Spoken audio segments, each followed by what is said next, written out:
بسم الله الرحمن الرحيم إن الحمد لله والصلاة والسلام على رسول الله وعلى آله وصحبه أجمعين السلام عليكم ورحمة الله وبركاته.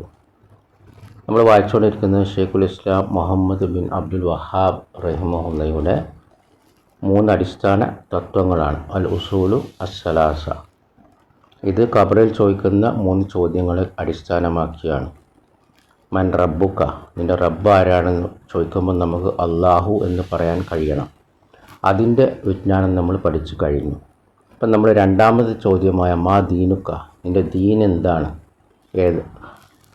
അത് ഇസ്ലാമാണെന്ന് മറുപടി പറയണമെങ്കിൽ നമുക്ക് ഇസ്ലാമിൻ്റെ വിശ്വാസ കാര്യങ്ങൾ അള്ളാഹു റസൂലും സല്ലല്ലാഹു അലൈഹി വസല്ലം എങ്ങനെ പഠിപ്പിച്ചോ അതേമാതിരി നമ്മൾ പഠിച്ചാലേ നമുക്ക് ഖബറിലെ ആ ചോദ്യത്തിന് മാ ദീനുക്ക എന്ന ചോദ്യത്തിന് അൽ ഇസ്ലാം എന്ന് ഉത്തരം പറയാൻ സാധിക്കുകയുള്ളൂ.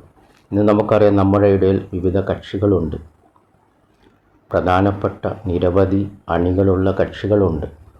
സമസ്ത, തബ്ലീഗ് ജമാഅത്ത് ഇസ്ലാമി. നമ്മളിവിടെ ഇവരുടെ വിശ്വാസം പരിശോധിക്കുമ്പോൾ അവരുടെ കിതാബുകളിൽ, അവരുടെ മദ്രസകളിൽ കുട്ടികളെ പഠിപ്പിക്കുന്നത് പോലും തെറ്റായ വിശ്വാസങ്ങൾ പഠിപ്പിക്കുന്നുണ്ട് എന്ന് നമുക്ക് ബോധ്യമാവും. ബാറക്കല്ലാഹു ഫീക്കും. അതുകൊണ്ട് വിശ്വാസം തെറ്റിയാൽ, ഇസ്ലാം പഠിപ്പിച്ച വിശ്വാസം തെറ്റിയാൽ ഖബറിൽ ഈ 3 ചോദ്യങ്ങൾക്ക് ഉത്തരം പറയാൻ സാധിക്കുകയില്ല. അതുകൊണ്ട് നമ്മളിത് ഗൗരവമായി കാണേണ്ടതാണ്, നമ്മളിത് പഠിക്കേണ്ടതാണ്. അങ്ങനെ നമ്മൾ ഇസ്ലാം എന്താണെന്ന് പഠിക്കാൻ തുടങ്ങി. അതിൽ കഴിഞ്ഞ ദിവസം നമ്മൾ ആരംഭിച്ചു. അങ്ങനെ ഇസ്ലാമിൻ്റെ നിർവചനം നമ്മൾ മനസ്സിലാക്കി. അത് തൗഹീദിൽ അള്ളാഹുവിനെ സമർപ്പിക്കലാണ് തൗഹീദ്. അള്ളാഹുവിനെ ഏകനാക്കൽ, അത് അള്ളാഹുവിൽ സമർപ്പിക്കലാണ്. പിന്നെ 3 കാര്യങ്ങളാണ് പറഞ്ഞത്. അതൊന്നാമത്തത്. രണ്ടാമത്തത് അള്ളാഹുവിൻ്റെ അനുസരണത്തിൽ അവന് വഴിപ്പെടുക. മൂന്നാമത്തത് ശിർക്കും അതിൻ്റെ ആളുകളിൽ നിന്ന് നമ്മൾ ഒഴിവാകുക. ബാറക്കല്ലാഹു ഫീക്കും. അങ്ങനെ നമ്മൾ 3 വിശേഷങ്ങൾ പഠിച്ചു. ഒരു മുസ്ലിമിനുണ്ടാകേണ്ട 3 വിശേഷണങ്ങൾ ഇതിൻ്റെ അടിസ്ഥാനത്തിൽ പഠിച്ചു. അതെന്താണ്? തൗഹീദ്, അള്ളാഹുവിനെ തൗഹീദിൽ സമർപ്പിക്കുക, അവൻ്റെ അനുസരണത്തിൽ വഴിപ്പെടുക, പിന്നെ ഒഴിവാകുക ഷിർക്കിൽ നിന്നും, ഷിർക്കിൻ്റെ ആളുകളിൽ നിന്ന് ഒഴിവാകുക. പിന്നെ 4ാമത് 3ഉം 4ഉം നമ്മൾ ഒരുമിച്ചാണ് പഠിച്ചത്. തൗഹീദിന് വൈരുദ്ധ്യമാകുന്നതും അനുസരണത്തിന് വൈരുദ്ധ്യമാകുന്നതും അതാണ് ഷിർക്കിൽ നിന്ന് ഒഴിവാകുക. ഇതാണ് നമ്മൾ 3 കാര്യങ്ങൾ പഠിച്ചത്. അത് നമ്മൾ വിശേഷണമായിട്ട് 4ആയി പറഞ്ഞു. ഷിർക്കിൻ്റെ ആളുകളും വേറെ വേറെ ആയിട്ട് നമ്മൾ മനസ്സിലാക്കി. പിന്നെ നമ്മൾ മനസ്സിലാക്കി പ്രകൃതിപരമായ സ്നേഹമുണ്ട്. അത് ആ മുസ്ലിങ്ങളോട് ആവാം, അത് മാതാപിതാക്കളാകാം, നമ്മോട് നേരിട്ട് ബന്ധപ്പെടുന്ന നമ്മുടെ കുടുംബത്തിലോ ആ മുസ്ലിങ്ങളോ, നമ്മളെ അയൽപ്പക്കക്കാർ, നമ്മോട് നേരിട്ട് ബന്ധപ്പെടുന്ന മറ്റു മുസ്ലിങ്ങളോടും നമ്മളോട് നേരിട്ട് ബന്ധപ്പെടുന്നവരോട് നമുക്കവരോട് പ്രകൃതിപരമായൊരു സ്നേഹം ഉണ്ടാകാം. ബാറക്കല്ലാഹു ഫീക്കും. ഇനി മതത്തിൻ്റെ തട്ടുകൾ. അൽ മർത്തബത്തുൽ ഊല, ഒന്നാമത്തെ തട്ട് അൽ ഇസ്ലാം, അത് ഇസ്ലാമാണ്. ഇനി വഹുവ സലാസു മറാത്തിബ, അതിന് 3 തട്ടുകളുണ്ട്. അൽ ഇസ്ലാമിന് 3 തട്ടുകളുണ്ട്. അതിലൊന്നാമത്തെ തട്ട് എന്താ? അത് അൽ ഇസ്ലാം തന്നെ. ബാറക്കല്ലാഹു ഫീക്കും. അപ്പോൾ ഷെയ്ഖ് ഫൗസാൻ ഹഫിദുല്ലാഹ് അതിൻ്റെ വിശദീകരണത്തിൽ പറയാണ്, അൽ മറാത്തിബ് അതിൻ്റെ അർത്ഥം തട്ടുകളാണ്. കാരണം നമ്മൾ പറയും മതത്തിന് 3 തട്ടുകളുണ്ട്. ചിലത് മറ്റു ചിലതിനേക്കാൾ മുകളിലായിരിക്കും. അതിൽ ആദ്യത്തെ തട്ടിൽപ്പെട്ടതാണ് അൽ ഇസ്ലാം, പിന്നെ അൽ ഈമാൻ, പിന്നെ അൽ ഇഹ്സാൻ. അൽ ഇസ്ലാം എന്ന് പറഞ്ഞാൽ വിശാലമായതാണ്. അൽ ഈമാൻ എന്ന് പറഞ്ഞാൽ കുറച്ചും കൂടി പരിമിതപ്പെട്ടതാണ് അൽ ഇസ്ലാമിനേക്കാൾ. അൽ ഇഹ്സാൻ എന്ന് പറഞ്ഞാൽ ഈമാനിനേക്കാൾ പരിമിതപ്പെട്ടതാണ്. അപ്പോൾ അൽ ഇസ്ലാം എന്ന് പറഞ്ഞാൽ അത് വിശാലമാണ്. അതിൽ മുനാഫിക്കുകൾ ഉൾപ്പെടും. അൽ ഇസ്ലാമിൽ മുനാഫിക്കുകളും ഉൾപ്പെടും. അവരിൽ പുറമേ പ്രകടമാണെങ്കിൽ അതിലവർ പുറമേ മുറുകെ പിടിക്കുന്നുണ്ടെങ്കിൽ, അതായത് അവർ മുസ്ലിങ്ങളുടെ കൂടെ നിസ്കരിക്കുന്നു, അവർ സക്കാത്ത് കൊടുക്കുന്നു, അതുപോലെ പല പ്രത്യക്ഷമായ കർമ്മങ്ങൾ, അപ്പോൾ അവർ മുസ്ലിങ്ങളായിട്ടാണ് പരിഗണിക്കുക. അവരുടെ മേൽ ഈ ദുനിയാവിൽ മുസ്ലിങ്ങളുടെ നിയമങ്ങൾ ബാധകമാണ്. അവർക്ക് മുസ്ലിങ്ങൾക്ക് എന്താണോ ഉള്ളത് അതൊക്കെ അവർക്കും ഉണ്ടാവും. എന്നാൽ പരലോകത്ത് അവർ നരകത്തിൻ്റെ ഏറ്റവും അടിത്തട്ടിലായിരിക്കും. കാരണം അവർക്ക് ഈമാനില്ല.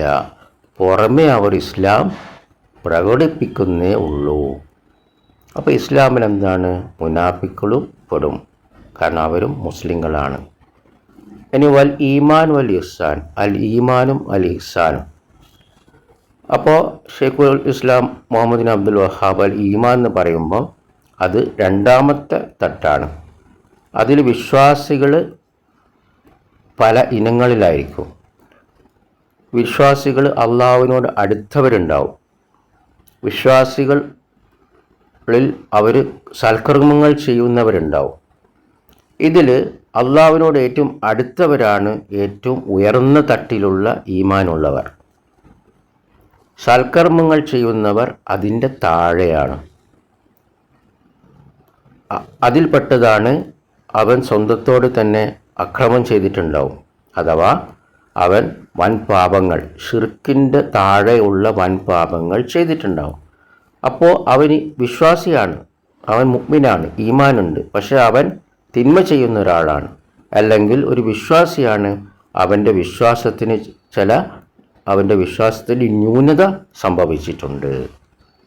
അപ്പോൾ ഇത് താഴെ തട്ടിലാണ്. ഏറ്റവും ഉയർന്ന തട്ടിൽ അള്ളാഹുവിനോട് ഏറ്റവും അടുത്തുള്ളവരാണ്. ഇതാണ് ഈമാനിൻ്റെ തട്ടുകൾ.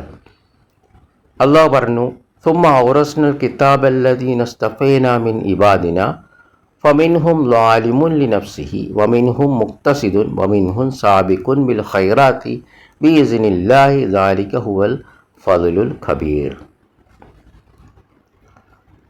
നാം ഈ ഗ്രന്ഥം അനന്തരാവകാശമായി നൽകി നമ്മുടെ അടിമകൾക്ക്, നാം തിരഞ്ഞെടുത്ത അടിമകൾക്ക്, അഥവാ നബി സല്ലല്ലാഹു അലൈഹി വസല്ലമയെ പിൻപറ്റുന്നവർ. അതിലുണ്ട് സ്വന്തത്തോട് അക്രമം ചെയ്തവർ, അതിൽ തന്നെയുണ്ട് ഒരു മധ്യ നിലപാട് സ്വീകരിക്കുന്നവർ, അതിൽ തന്നെയുണ്ട് അള്ളാഹുവിൻ്റെ അനുമതിയോടെ നന്മകളിൽ മുന്നേറുന്നവർ, നല്ല കർമ്മങ്ങളിൽ മുന്നേറുന്നവർ.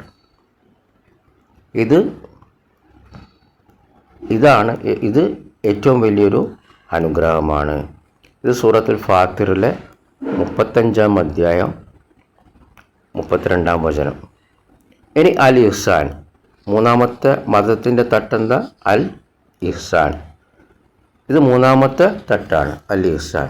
അതിനർത്ഥം ഒരടിമ നല്ലത് ചെയ്യുന്നു, അത് അവനും അള്ളാഹും തമ്മിലുള്ള ഇടയിലാണ്. അള്ളാഹുവിനെ ആരാധിക്കുമ്പോൾ നബി സല്ലല്ലാഹു അലൈഹി വസല്ലം പറഞ്ഞു, അൽ ഇഹ്സാൻ എന്ന് പറഞ്ഞാൽ അൽ ഇഹ്സാനു അൻ തഅബുദുല്ലാഹ കഅന്നക തറാഹു ഫഇൻ ലം തകുൻ തറാഹു ഫഇന്നഹു യറാക്. അൽ ഇഹ്സാൻ എന്ന് പറഞ്ഞാൽ നീ അള്ളാഹുവിനെ ആരാധിക്കലാണ്, നീ അവനെ കാണുന്നത് പോലെ. നിനക്ക് അവനെ കാണുന്നില്ലെങ്കിൽ അപ്പോൾ എന്നാലും അവൻ നിന്നെ കാണുന്നു. ഇതിൻ്റെ അർത്ഥം നിനക്ക് ഉറപ്പുള്ള വിജ്ഞാനമുണ്ടാകണം, അള്ളാഹു നിന്നെ കാണുന്നുണ്ട്, നീ എവിടെയായിരുന്നാലും ശരി. ബാറക്കല്ലാഹു ഫീക്കും. വകുല്ലു മർത്തബത്തിൻ ലഹ അർക്കാനുൻ. ഇനി എല്ലാ തട്ടുകൾക്കും സ്തംഭങ്ങളുണ്ട്, തൂണുകളുണ്ട്. ഇതിൻ്റെ വിശദീകരണം ഷെയ്ഖ് ഫൗസാൻ ഹഫിദഹുല്ലാഹ് പറയുന്നു. ഷെയ്ഖുൽ ഇസ്ലാം പറഞ്ഞത്, എല്ലാ തട്ടുകൾക്കും സ്തംഭങ്ങളുണ്ട്, അഥവാ അൽ അർക്കാൻ, തൂണുകൾ. അത് റുക്കുൻ, തൂണിൻ്റെ, സ്തംഭത്തിൻ്റെ ബഹുവചനാണ്. അത് എന്തിൻ്റെ മുകളിൽ നിലനിൽക്കാൻ വേണ്ടിയിട്ട് ഉള്ളൊരു വസ്തുവാണ് തൂണ്. അതുണ്ടെങ്കിലേ അത് അവിടെ നിൽക്കുകയുള്ളൂ. അപ്പോൾ അതില്ലെങ്കിലോ അതിന് അവിടെ നിൽക്കാൻ സാധിക്കുകയില്ല. അത് അതിൻ്റെ ഉള്ളിൽ തന്നെ ഉള്ള സംഗതിയാണ്. ഷർത്തുകൾ പോലെയല്ല. ഷർത്തുകൾ അതായത് നിബന്ധനകൾ അതിൻ്റെ പുറത്താണ്.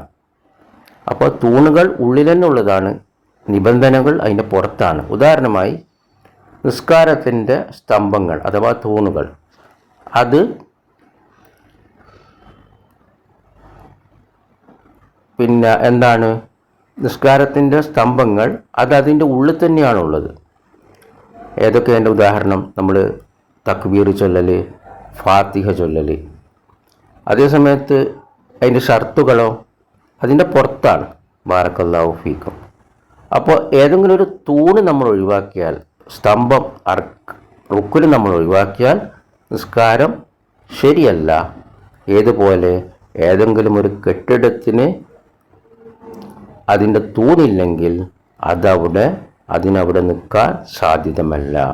അല്ലെങ്കിൽ അതിനെ താങ്ങാൻ, ആ കെട്ടിടത്തിനെ താങ്ങാൻ സാധ്യമല്ല. താങ്ങണമെങ്കിൽ അതിന് തൂണുണ്ടാകണം. തൂണ് നിർബന്ധമാണ്. അതേപോലെ നിസ്കാരത്തിൽ നമുക്ക് തൂണുകൾ, തക്ബീർ, ഫാത്തിഹ പോലത്തെ റുക്കുനുകൾ നമുക്ക് ഒഴിവാക്കാൻ പാടില്ല. അത് ഒഴിഞ്ഞു പോയാൽ നിസ്കാരം ശരിയല്ല. ബാറക്കല്ലാഹു ഫീക്കും. നമുക്കിവിടെ നിർത്താം. സുബ്ഹാനക്കല്ലാഹുമ്മ വബിഹംദിക അശ്ഹദു അൻ ലാ ഇലാഹ ഇല്ലാ അൻത അസ്തഗ്ഫിറുക വഅതൂബു ഇലൈക്. അസ്സലാമു അലൈക്കും വറഹ്മത്തുള്ളാഹി വബറകാതുഹു.